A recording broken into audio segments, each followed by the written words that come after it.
Republicans की थी, उन्होंने कहा कि नहीं, पेंसिल्वेनिया का इलेक्शन बिल्कुल दुरुस्त था। ये जो पीछे पीछे खड़े होते हैं ना, अभी मैं देख रहा था मरियम नवाज के पीछे, और उधर वो एक एहसन इकबाल अरस्तू साहब खड़े थे, एक Khawaja Saad रफ़ीका, Einstein of Pakistan railway, और इस तरह के बहुत सारे लोग, ये जो अपने वो सो कॉल्ड कायदीन हैं, करप्शन की बुनियाद पर नाहल होने वाले, उनके बच्चों के सामने भी हाथ बांध के खड़े होते हैं। और कभी आपने कोई बात सुनी हो कि जी मुस्लिम लीग के इन सारे सुर्खेलों से कि मियाँ नवाज शरीफ ने कोई बात गलत की हो? मुझे एक बयान दे दें पिछले 3 साल में, 4 साल में, 10 साल में, या पीपल्स पार्टी के किसी भी लीडर ने ये कहा हो कि जरदारी साहब का ये डिसीजन गलत था, या बिलावल भुट्टो की ये बात गलत थी? नहीं नहीं नहीं नहीं, वो तो जो कहेंगे हमने करना है, हम तो गुलाम हैं, हम तो वो दरवेश हैं उनके। सर नून लीग की पार्टी तो डिवाइड ही इस वजह से है ना, क्योंकि आधे लोग ये सोचते हैं कि शहबाज शरीफ साहब सही बोल रहे हैं और आधे लोग ये सोचते हैं तो नवाज शरीफ साहब ये सही बोल रहे हैं। और मेरे ख्याल में यही आप कह रहे हैं ना कि मैं ये नहीं कह रहा, आप वो मैं जिस चीज की बात कर रहा हूँ ना, मैं जिस चीज, आप तो देखें ना, अब आपने तो गधों और घोड़ों को मिक्स कर दिया ना, अल्लाह ताला माफ करे। शहबाज शरीफ और नवाज शरीफ वो दोनों करप्शन की चूरी खाने वाले, गुड कॉप और बैड कॉप खेलने वाले, इन दोनों का क्या कैरेक्टर है? एक उधर चला जाता है, दूसरा उधर चला जाता है, कोई इनमें झगड़ा नहीं है। इनमें पार्टी तो है ना, पॉलिटिकल पार्टी अपनी अपनी तो नहीं है ना, एक ही पॉलिटिकल पार्टी है ना। तो क्या कहा उन्होंने अभी? किसी ने मुझे बताया ना, कोई मुझे दे दे, कोई दिखा दे पब्लिकली कोई बयान दिया हो किसी ने? क्या शहबाज शरीफ ने आज तक कोई बात कही कि पाकिस्तान की फौज को गाली मत निकालो? कहा ये पब्लिकली? नहीं कहा। किसी ने भी कहा? किसी ने नहीं कहा। लेकिन वहां पर देखें, उन्होंने ट्रंप को इनकार कर दिया, उन्होंने कहा नहीं, तुम जो बात कह रहे हो गलत है। और फिर वहां पर जो वोटिंग है, पूरी कौम ने देखा होगा, पाकिस्तानियों ने भी देखा होगा, ओपन वोटिंग है। सेनेटर का नाम लिया जाता है और पूछा जाता है कि इस मसले पे वोट दें आप, क्या कहते हैं? वो खुल के कहते हैं कि जनाब ये वोट हम इस पे हाँ कहेंगे या ना। और फिर उनकी कंस्टिट्यूएंसी में उसकी बुनियाद पर लोग वोट देते हैं कि तुमने फलां मसले पर यह वोट दिया था, यू आर तुम एक करैक्टर वाले आदमी हो या करैक्टर लेस आदमी हो। ये हमें सीखने की बातें हैं, ये सीखने की चीजें हैं।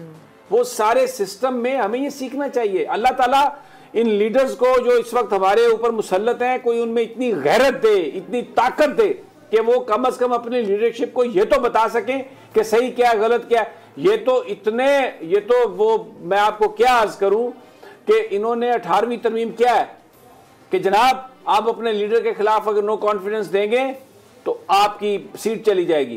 क्यों भाई? अगर लीडर का दिमाग खराब हो गया हो, अगर लीडर पाकिस्तानी फौज को गाली निकाल रहा है, पाकिस्तान की अदलिया को गाली निकाल रहा है, ट्रंप की तरह पाकिस्तान के खिलाफ कोई बात कर रहा है, तो उसके खिलाफ वोट देने से मेंबरशिप कैसे खत्म हो सकती है? ये किसने किया? ये फौज ने नहीं करवाया। वो कहता है कि ये मेरी जहानत है, मेरी फत्तानत है, और नवाज शरीफ उसके साथ मिलके, तो ये सिस्टम को बर्बाद हमारे यहां किया गया। खराबी ये है कि सही को सही कहने की हिम्मत नहीं है। उमर फारूक रज़ी अल्लाह ताला अन्हो से कहा ना बंदे ने कि ये कपड़ा कहां आ गया आपके पास, लिबास का इतना लंबा और दूसरे लिबास का? तो उनके कुछ लोगों ने तलवार निकाली, उनके बच्चे ने भी, तो उन्होंने कहा नहीं, इसको हक है कि पूछे मुझसे।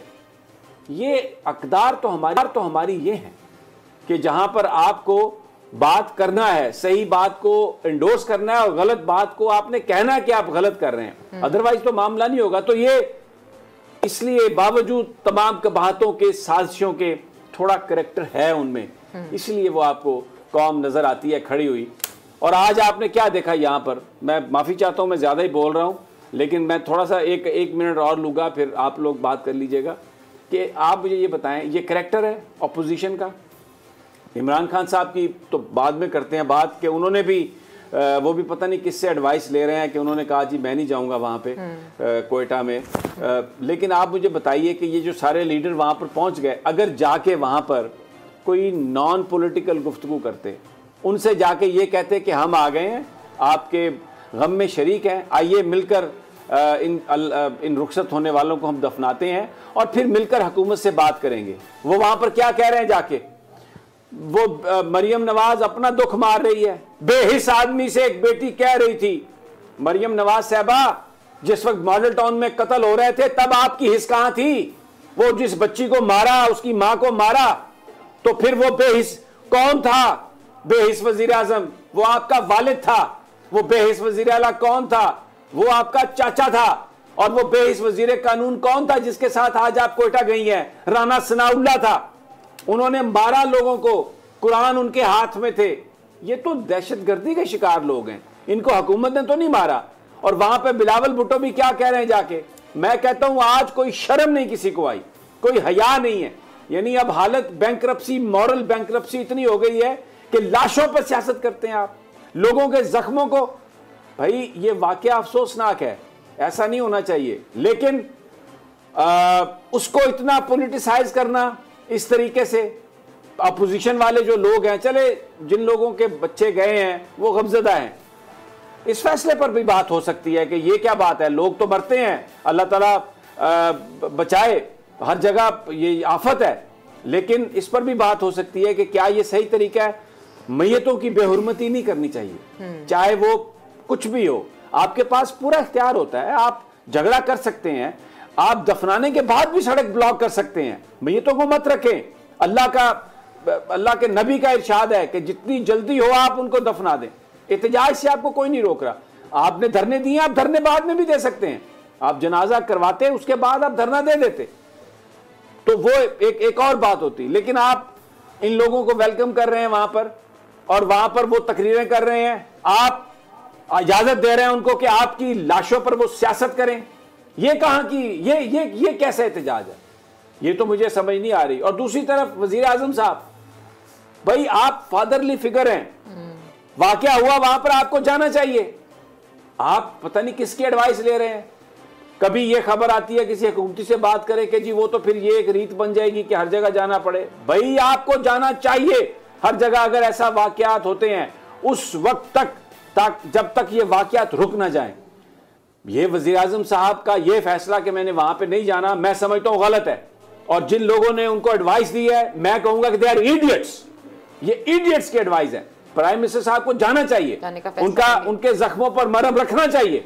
अगर अब आज आप फैसला कर रहे हैं, जब अपोजिशन वहां पे जा रही है, 100 गंडे भी खाओगे, 100 जुतियां भी खाओगे। ये तो मेरे नजदीक तो ये गलत है। ये हमारी सब बातें जो है ना, ये unfortunately we need to check it. और सही को सही कहने की हिम्मत होनी चाहिए। तहरीक इंसाफ में भी लोगों को चाहिए कि वो बात करें कि जनाब ये बात गलत है, ये बात सही है, वगरना उनमें और दूसरी जमातों में क्या फर्क रह जाएगा भाई। नहीं, अब जा रहे हैं वज़ीर आज़म साहब, खबरें तो यही आ रही हैं कि वो निकल जाएंगे किसी भी वक्त कोयटा के लिए। पहले चले जाना चाहिए था, पहले वो जुल्फिकार साहब जो है ना उनकी चल रही है वो एक के आप क्या देंगे ओ भाई आप यार। लेकिन मेरे ख्याल में सर ऑपोजिशन ने जाके बहुत अच्छा किया। आपकी बात अपनी जगह बिल्कुल ठीक है, जो वहाँ पे उन्होंने जिस तरह अच्छा किया, वहाँ पर जाके तकरीरें की हैं, गालियां निकाली हुकूमत को, मौका दिया ना सर, मौजूदा गवर्नमेंट ने मौका दिया। गलत है ये बात, गलत है, ये मॉरल बैंकरप्सी है। ये बात ये है सनी साहब, आपने जो बात की ना, देखें कि वज़ीर आज़म साहब को जाना चाहिए, इसमें तो कोई दूसरी राय नहीं है।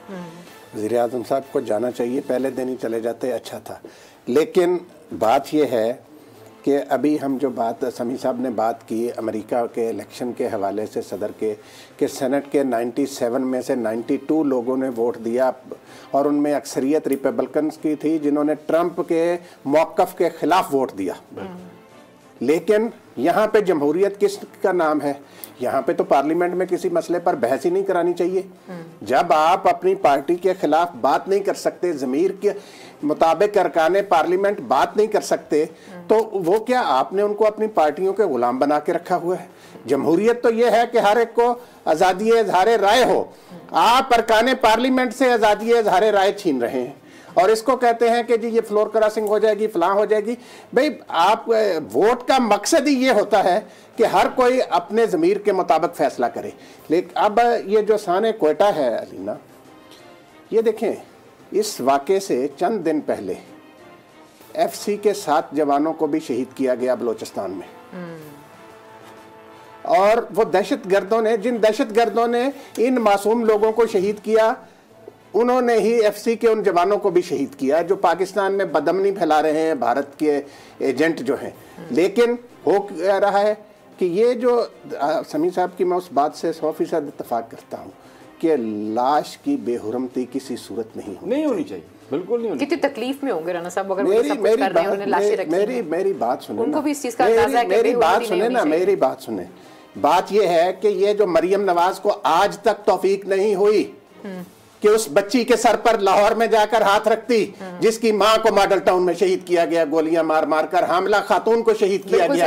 ये बेशरम किस मुंह से कोयटा चले गए? और ये वाकयात जो है। और एक और बात राना साहब, वो जो जिस वक्त ये यहाँ से लाहौर जा रहे थे और गुजरात के करीब वो जो बच्चा इनकी गाड़ी के नीचे आके मरा था, उसको इन्होंने कहा जमहूरियत का पहला शहीद है उसकी, और उस केस को दबाने की कोशिश की इन्होंने। वो बेहिसी जो है वो क्या सबको भूल गई है क्या? और ये सियासत आप कर रहे हैं वहां पे जाके, क्या आप उनकी लाशों पर आप इमरान खान को गालियां निकाल रहे हैं? और मैं उनसे हजारा के जो दोस्त हैं उनसे मैं कहता हूं कम्युनिटी के, पूरा पाकिस्तान आपके दुख में शरीक है, लेकिन आप तो इन जमातों के साथ मिल गए। इनको आपने कहा कि आओ आके गाली निकालो, और मैयतों अपनी मैयतों की बेहुरमती आप कर रहे हैं। इन्होंने नहीं कहा, बेसिकली गवर्नमेंट ने मौका दिया। अगर बर वक्त इमरान खान साहब चले जाते तो ये मौका ही ना मिलता उन्हें। और वो बन्नू के जलसे में नहीं गई मरियम साहबा, वो कहते हैं मियां जुबैर साहब कि जनाब वो छोटी जलसियों में नहीं जाती, और उनकी तबीयत भी खराब है। और बिलावल ने कहीं नहीं जाना था, पता चला कि हाँ अब ये लाशें पड़ी हैं, वहां पे जाके हम पॉलिटिकल पॉइंट स्कोरिंग कर सकते हैं। पता नहीं किसका खसूसी जहाज लेके पहुंच गया कोयटा भाई। देखें, सियासत प्रायोरिटी है अपना माल बचाने की, हुकूमत को गाली देने की, इसलिए फौज को गाली देने की ताकि इनके साथ कोई बात करे, इनके साथ कोई मुज़ाकरात करे, इनके साथ कोई करप्शन के केसेस इनके खत्म करे। अगर ये रह गई है सियासत और अब जलसों में लोग नहीं आ रहे, तो आप जहां पर मैयतें पड़ी हैं, लोग एक साने पर एहतजाज कर रहे हैं, वहां पे जाके आप सिर्फ एक स्टेज अब ढूंढ रहे हैं कि वो जैसे हम खेलते थे ना बचपन में, वो क्रिकेट खेलते थे तो वो फील्डिंग के मिस हो जाती थी, तो वो कहते थे जहां पंचर वहां दुकान। अब जहां पर चार बंदे नजर आए, कोई बात हुई तो वहां पर जाके